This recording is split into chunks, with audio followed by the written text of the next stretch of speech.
14장 25절에서 27절 말씀입니다. 요한복음 14장 25절에서 27절 말씀입니다. 제가 읽겠습니다. 내가 아직 너희와 함께 있어서 이 말을 너희에게 하였거니와 보혜사 곧 아버지께서 내 이름으로 보내실 성령 그가 너희에게 모든 것을 가르치고 내가 너희에게 말한 모든 것을 생각나게 하리라. 평안을 너희에게 끼치노니 곧 나의 평안을 너희에게 주노라. 내가 너희에게 주는 것은 세상이 주는 것과 같이 아니하니라.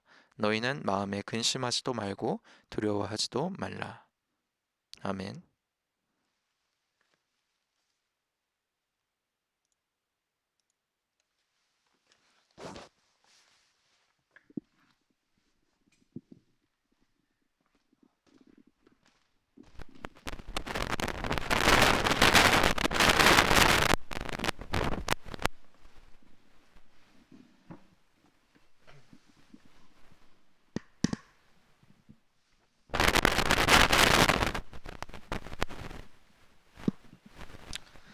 할렐루야. 예배 자리에 오신 여러분 주님의 이름으로 환영합니다. 네. 오늘 저희가 함께 돌아볼 것은 바로 대언자 예수님에 관한 이야기입니다. 예수님께서 십자가에 못 박히시기 전에 여러 가지 많은 이야기를 해주셨는데 그 중에 하나가 예수님께서 어, 영어로는 에드보킷이라고 하는데 에드보케이터라고 하는 것 같은데 어, 그 대언자를 보내주시겠다 하고 이야기하신 것입니다. 오늘 말씀을 보면 예수님께서 내가 너희에게 보혜사를 보내주노라 하고 이야기를 하십니다. 그리고 그 어, 네, 그래서 보혜사를 보내줘서 그 보혜사가 너희에게 여러 가지 일을 할 것이라고 이야기를 해요. 그래서 우리 하나님의 그리고 이 기독교의 독특한 점 중에 하나가 하나님께서는 삼위일체셔서 하나님은 한 분이시지만 또한 세 위격으로 그래서 이거를 따로 대체할 수 있는 방법은 없겠습니다. 그래서 하나님은 세 분이시지만 또한 한 분으로서 한 분이시지만 세 분의 다른 역할을 하시고 다른 역할을 한다고 해서 다른 분은 아니며 또한 한 분이신 하나님이시다 하는 것이 어떤 삼위일체의 놀라움이거든요. 그런데 삼위일체의 놀라움이 단순히 놀라움으로만 끝나는 것이 아니라 우리 기독교인의 삶과 밀접하게 연결이 되어 있습니다. 오늘 예수님께서 말씀해 주신 것처럼 예수님께서는 부활하셔서 하늘로 승천하셨지만 동시에 성령님으로서 우리 안에 계시면서 우리와 동행하시고 함께 하시는 것을 우리에게 선포해 주시는 것이죠.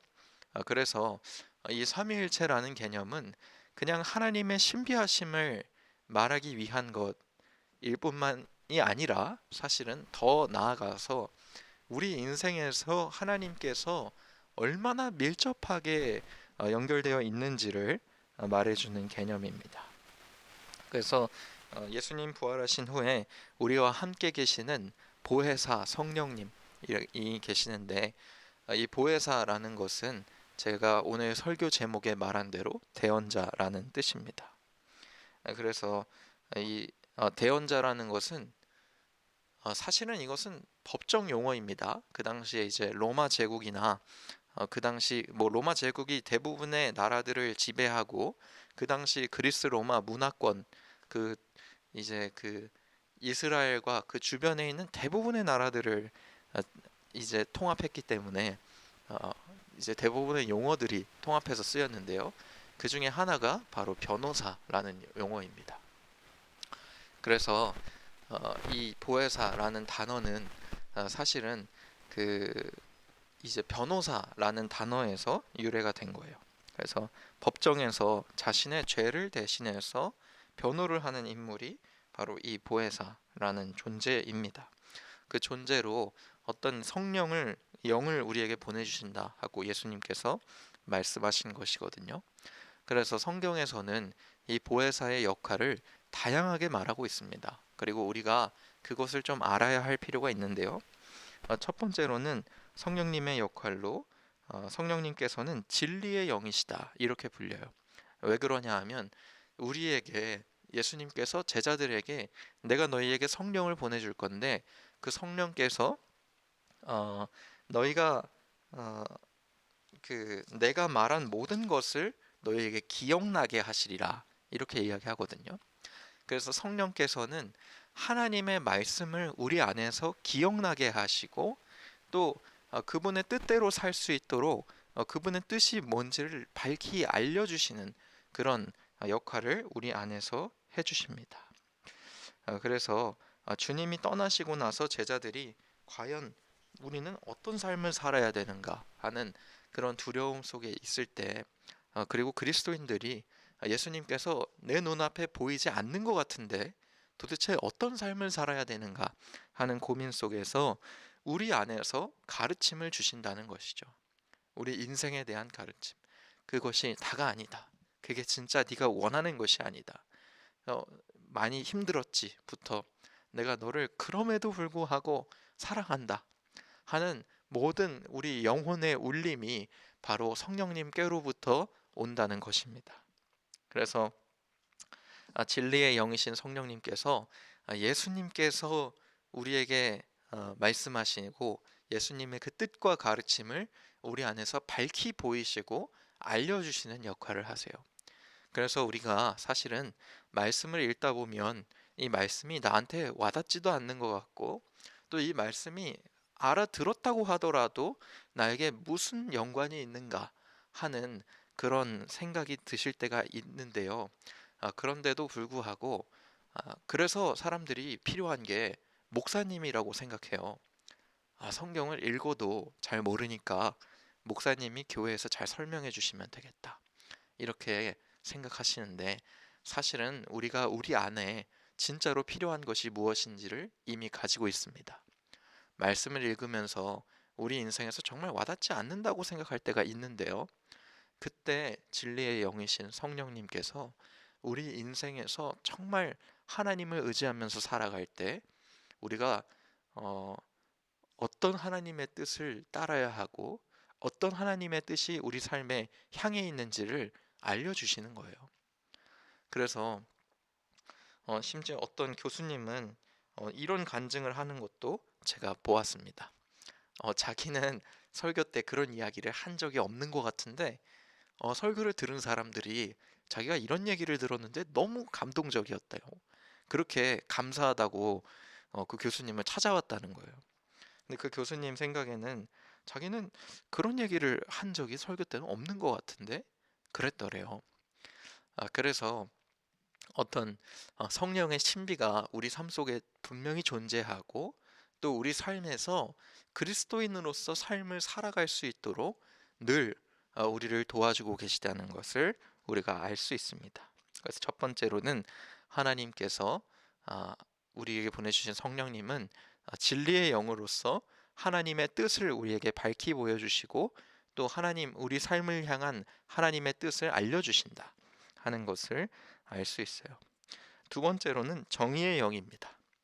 성경에는 어, 성경은 사실은 성경에서 말하는 인간은 보통 우리가 철학적으로 말하면 성악설에 가깝죠. 인간은 모두 타락했기 때문에 스스로를 구제할 수도 없고 죄를 짓는 경향성도 있다라는 말을 성경에서는 하고 있어요. 그런데 보혜사 성령님께서 우리 삶에서 어떤 역할을 하시냐면 죄를 짓는 우리에게도 독특하게 그 와중에도 하나님의 창조된 존재로서 주님의 성품을 닮은 것이 있는데 그것이 바로 양심입니다. 성경에는 양심이 참 여러 번 언급되는데 그 양심을 바로 성령님의 우리 안에서 단순히 옳고 그른 것을 구분하는 능력뿐만이 아니라 하나님의 뜻대로 어떻게 하나님의 뜻대로 살 수 있을 것인가를 분별해내는 어떤 것이 하나님의 뜻이고 어떤 것이 옳지 않은 것인가를 우리 마음속 깊은 곳에서 말해주고 있는 어떤 양심의 능력이 있는데요. 그것이 바로 우리 성령님의 역할입니다. 그래서 성령님께서는 정의의 영이세요. 우리에게 우리를 향한 그분의 메시지와 뜻만 전해주실 뿐만이 아니라 우리가 하나님의 뜻대로 살 수 있도록 그것이 옳은가 옳지 않은가를 말해주신다는 것이죠. 그래서 성령님께서는 정의의 영이십니다. 그래서 우리가 하나님의 뜻대로 다양한 상황에서 평가하고 판단할 수 있도록 우리를 이끌어 주세요. 사실 성경에는 굉장히 많은 내용들이 담겨져 있습니다. 삶에 어, 이렇게 하려고 하는데 저렇게 하는 게 옳을까, 이렇게 하는 게 옳을까 하는 갈림길에서 우리는 대부분 하나님의 뜻을 찾잖아요. 왜 그러냐 하면 하나님의 뜻이 그 삶의 순간에서 진짜라는 것을 우리가 느끼기 때문입니다. 내가 선택하면 뭔가 잘못될 것 같지만 하나님께서 계획하신 대로 선택하면 나는 그 선택지 안에서 잘 될 것 같다. 그럴 때 우리 안에 성령님께 여러분이 물어보시면 되겠습니다. 보통은 그런 선택 속에서는 대체로는 옳고 그름 속에서는 옳은 것을 성령님께서 말씀하시고 우리의 마음의 양심의 울림으로 인도해 주시겠지만 A냐 B냐 하는 두 개의 선택 속에서는 보통은 하나님께서 어디로 가든지 내가 너와 함께한다. 무엇을 두려워하느냐 하는 메시지를 주시는 것 같아요. 그래서 정의의 영이신 하나님께서 우리에게 도와주시는 것이죠. 그 다음에 성령님께서는 무슨 역할을 해주시는가? 성령님께서는 세 번째로는 능력의 영으로서 우리 안에 계십니다. 우리가 어떤 양심의 뜻대로 사는 것, 그리고 하나님의 뜻을 알아차리는 것, 이 두 가지 역할을 해주실 뿐만이 아니라 그 알아차린 뜻대로 느끼는 양심대로 살아갈 수 있도록 우리에게 능력을 부어주시고 또한 예수님께서 내가 올라가고 너희가 내 말을 믿으면 나보다 더한 일을 하리라 이렇게 약속해 주셨거든요. 그래서 우리가 알 수 있는 것이 우리가 예수님의 놀라운 기적들을 행할 수 있는 능력을 바로 성령께로부터 받은 것입니다. 그래서 기독교 예수님을 믿는 모든 사람들은 예수님과 같은 놀라운 능력들을 행할 힘이 있다는 거예요. 목사님만 기도하는 것이 위대한 것이 아니라 부모가 자녀를 위하여서 기도하는 것이 정말 놀라운 능력을 가졌고요. 자녀가 부모님을 위해 기도하는 것이 짧은 한 줄 같고 유치하고 문법이 망가지는 것 같아도 하나님 안에서는 예수님의 능력을 가졌다는 것이에요. 왜냐하면 그 안에 하나님께서 우리와 같이 기도하고 계시기 때문입니다. 그래서 능력의 영이 우리 안에 있어요. 그래서 우리가 뭐든지 이렇게 할 수 있습니다. 제가 왜 이렇게 빨리 설명을 드렸냐? 성령은 진리의 영이고 정의의 영이고 능력의 영이다. 왜 이렇게 빨리 설명을 드렸는가? 왜 그러냐 하면 오늘 말씀을 보면은 27절에 평안을 너희에게 끼치노니 곧 나의 평안을 너희에게 주노라. 내가 너희에게 주는 것은 세상이 주는 것과 같이 아니하니라. 너희는 마음에 근심하지도 말고 두려워하지도 말라. 라고 이야기했어요. 그래서 성령님께서는 근본적으로 우리에게 평안을 주시는 분이시거든요. 우리 마음의 평화, 또 주님께서 우리가 창조주의 뜻대로 살아갈 때 누리게 되는 참된 평화를 우리에게 설명해 주시고 선물해 주시는 분이세요. 그래서 제가 여러분들에게 오늘 진짜로 설명할 것이 무엇이냐? 성령님께서는 우리 인생에서 말씀을 가르쳐 주시고요. 무엇이 옳고 그른지도 알려주시고요. 또 놀라운 일을 행할 수 있는 능력의 영으로도 행하시는데요. 가장 중요한 것은 이 보혜사, 이 대언자의 역할을 하는 것이 바로 근본적으로는 그 성령님과 예수 그리스도, 예수님의 그 사이에서 정말로 강조돼야 되는 역할이 예수님께서 우리의 대언자 역할을 해주신다는 거예요. 우리 인생에 예수님께서 예수님의 뜻을 알려주시고 그리고 무엇이 옳고 그른지 양심으로 느끼게 하시고 예수님의 능력을 쓸 수 있다고 하더라도 사실은 가장 중요한 것은 인생의 참된 평안을 누리는 것이거든요. 그런데 예수님께서는 우리에게 굉장히 독특하게 설명을 해주셨는데, 이런 능력들이 있기 전에 성령님을 보혜사로 불렀다는 거예요. 대언자 되시는 영이다 라고 불렀다는 것이죠. 그 안에서 우리가 무엇을 알 수 있냐면, 이 모든 것을 하기 전에 사실은 예수님 그분의 온전한 희생과 죽으심으로, 그리고 다시 부활하시고 우리에게 보내주신 성령님의 모든 과정이 사실은 우리가 주님의 뜻을 알고 노력하고 사는 것, 주님의 양심을 깨닫고 노력하고 사는 것, 그리고 하나님의 능력을 받아서 그 능력을 행하면서 노력하고 사는 것, 그걸로 구원받는 게 아니라는 것을 우리에게 말해주고 있는 것입니다. 그 모든 것은 정말로 대단하고 뛰어나고 엄청난 성령님의 능력이지만, 성령님께서 우리 삶에 들어오셔서 단 한 가지 강조하길 원하시는 것은 우리를 위해서 죽으시고 대가 없이 구원받은 바로 우리의 존재를 알라는 거예요.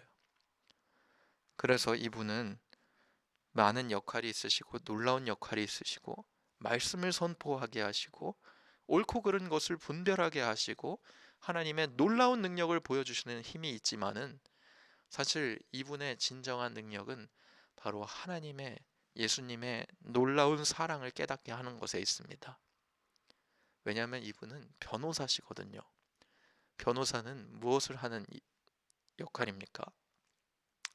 재판장에서 벌을 받기 직전의 사람을 지켜주는 역할을 하는 것이죠.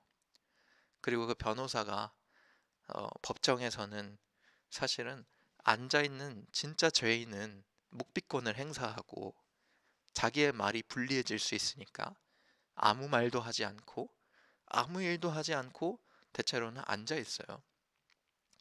그리고 누가 대부분의 말을 합니까? 변호사가 그 사람을 위해서 말을 해줘요.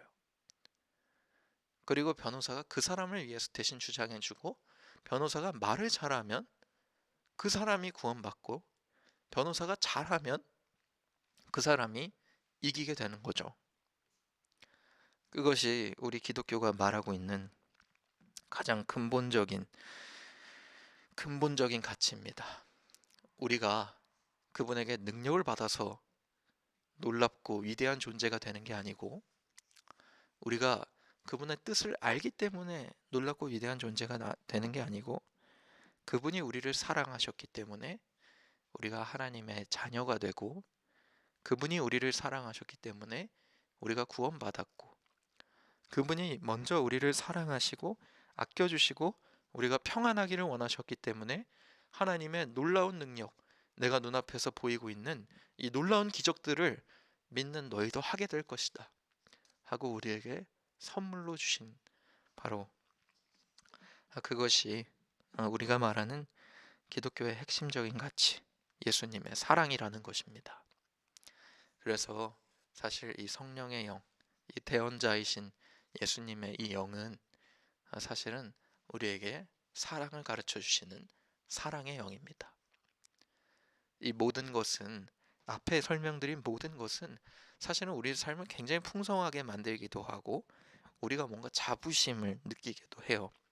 하나님의 능력을 내가 사용할 수 있다니, 하나님의 뜻을 내가 헤아릴 수 있다니. 그런데 그것보다도 더욱더 중요한 것이, 이런 것 다 제쳐두고도 하나님께서 나를 아무런 대가 없이 사랑하시다니 하는 것을 우리에게 알려주고 계시는 분이 바로 성령님이라는 것입니다. 그리고 성령님께서는 변호인으로서, 여러분들 변호인이라는 것은 사실은 말만 잘해서 이기는 게 아니라요, 그 법정에서 이길 수 있는 적합한 논리가 있어야지 이기는 거예요. 왜냐하면 그 법정의 심판관은 가장 정의로우신 하나님이시기 때문이죠. 비리를 저질러서도 아니고 말을 잘해서도 아니고 진짜로 합당한 근거가 있어야지 법정에서 이길 수 있습니다. 그 합당한 근거가 무엇입니까? 예수님께서 우리를 위해서 십자가에서 대신 죽으셨다는 거예요. 예수님이 만들어 놓으신 그 법의 구조, 하나님이 만들어 놓으신 그 율법 안에서 사실은 우리는 어떻게 됩니까? 율법은 우리가 죄에서 자유해질 수 없다는 것을 가르쳐 준다고 로마서에서 이야기했는데요. 율법을 하면 할수록 부정한 것에서 정한 것으로 넘어가는 인간의 삶을 살면 살수록 우리는 무엇을 느끼게 되었겠습니까? 이스라엘 사람들은 참 우리가 죄에 많이 찌들었었구나 하는 것을 많이 느꼈을 것 같아요. 저것도 부정하고 이것도 부정하고, 참 동물을 잡는 과정 자체도 참으로 번거롭다. 많은 과정들이 있구나. 그리고 그 죄를 전가하고 동물을 죽이는 모든 과정 속에서 인간의 죄악이 얼마나 깊고, 그리고 얼마나 몇 번이고 반복해서 씻어내야 되는지를 그들이 목격했을 것입니다. 그래서 하나님의 율법은 사실은 인간의 죄 앞에서 인간을 적으로 만들고, 하나님의 율법은 인간의 죄악이 얼마나 깊은지를 가르쳐주면서 법정 안에서 우리를 피고인으로서 법에 어긋나기 합당하다. 너네는 법을 어기고 이 자리에 앉은 사람들이다 하는 것을 보여줍니다. 그러나 이 땅에 율법을 완성하러 오신 예수님께서 새롭게 세워주신 그 법 속에는 법 자체가 바뀐 것은 아니지만 영원한 대속제물이신 예수님께서 우리를 변호해 주심으로 우리에게는 이제는 율법의 그 법이 우리를 적대시하는 것이 아니라 우리를 영원한 구원으로 이끌어 주실 놀라운 사랑의 법이 된다는 것을 우리가 기억해야 합니다. 그래서 예수님께서 우리를 위해서 십자가에 죽으심으로 바로 이 법정에 우리의 죄가 사해지고 하나님의 자녀로서 우리가 그 능력을 누리고 양심을 얻고 하나님의 뜻을 밝히 보는 놀라운 지위와 권위를 얻게 된 것입니다. 그래서 여러분들, 예수님 앞에서 우리가 성령님의 놀라움을 한번 깊이 감상해 보시면 좋겠습니다. 오늘은 사실은 그 솔직히 고백하자면은 팀 켈러 목사님의 책을 우리가 함께 읽고 나누기로 했는데, 읽으면서도 참 어, 너무 어려운 우리 성도님들 이해하기 너무 어려운 점도 많고, 또 냉정하게 말하면은 별로 저한테 은혜가 되지 않는 것 같아서 제가 나름대로 그분이 그냥 한 단어 주제를 가지고 설교를 해봤는데, 여러분들, 오늘은 우리가 예수님의 그 사랑의 영을 깊이 누리시는 날이 되었으면 좋겠습니다. 성령님은 이렇고 저렇고 저렇다 하는 것 이전에 우리를 위해서 변호해 주시고 우리를 있는 그대로 사랑해 주시는 그분의 놀라운 사랑의 능력이 이 안에 있습니다. 그래서 예수님께서는 그 성령님의 선포를 하실 때 오늘과 같이 이야기하는 것이죠. 성령 평안을 너희에게 끼치노니 곧 나의 평안을 너희에게 주노라. 내가 너희에게 주는 것은 세상이 주는 것과 같지 아니하니라. 너희는 마음에 근심하지도 말고 두려워하지도 말라. 이것은 성령님이 어떤 일을 하신다 하는 규칙에 대한 설명이 아니라 성령님을 보내시는 예수님의 마음이 담긴 말입니다. 내가 가진 평안을 너희에게도 준다. 마음에 걱정하지 말고 근심하지 말아라. 여러분, 성령님의 깊은 사랑을 누리시는 여러분이 되시기를 주님의 이름으로 축원합니다. 이 시간 함께 찬양 하나 하시고 기도하시겠습니다.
주 사랑이 나를 이끄시네.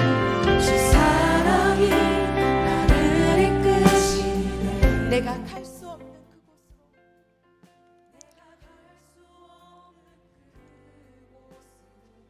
그곳으로. 우리 다 함께 기도하시겠습니다. 우리의 대언자이신 예수님의 깊은 사랑을 누리게 하소서. 또 보혜사 성령님의 그 놀라운 사랑에 의지하는 삶을 살게 하소서. 우리 하나님께 다 함께 기도하시겠습니다. 주 사랑이 나를 이끄시네. 주 사랑이 나를 이끄시네. 내가 갈 수 없는 그곳으로. 주의 사랑 나를 붙드시며 세상 끝날까지 인도하시네. 주님만이 내 아픔 아시며 주님만이 내 맘 어루만지네. 어느 누구도 나를 향하시 주님의 사랑을 끊을 수 없네. 주님만이 내 능력이시며 주님만이 나의 구원이시네.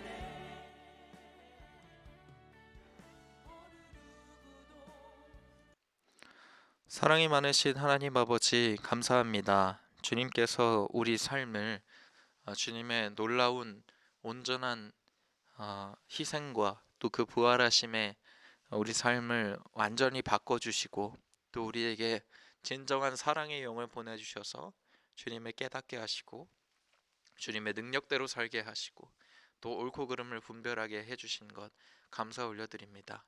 우리 인생에는 주님의 사랑에 합당하게 살기 위한 노력만 있는 것이 아니라 우리를 구원해내시고 우리를 있는 그대로 사랑하시는 예수님의 깊은 사랑이 있다는 것을 우리 마음속에 깊이 깨닫습니다.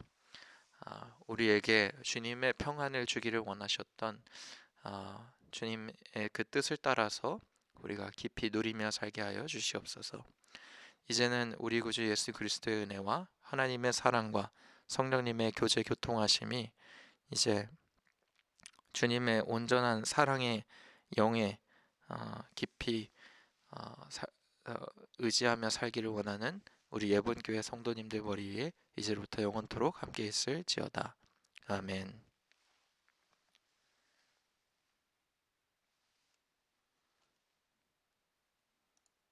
감사합니다. 축복합니다.